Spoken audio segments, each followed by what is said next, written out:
Hey guys, welcome back to TechMan. Today, let me show you how to create farm account in Kingshot.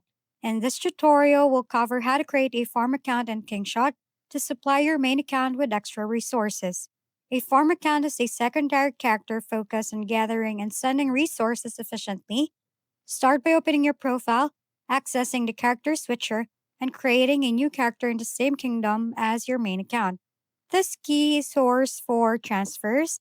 Complete the beginner tutorial quickly using skips, then focus on resource production instead of early military upgrades.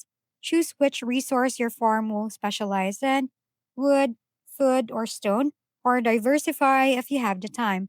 Prioritize upgrading the City Hall first, then resource buildings in the Alliance Center. Joining your main account's alliance can help, or temporarily leaving it allows your main account to collect resources.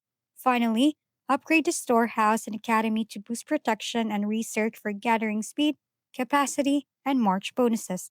Follow the steps, and your farm account will efficiently support your main account in Kingshot. If we've been helpful, kindly give us a thumbs up, and don't forget to hit the subscribe and bell button for more contents.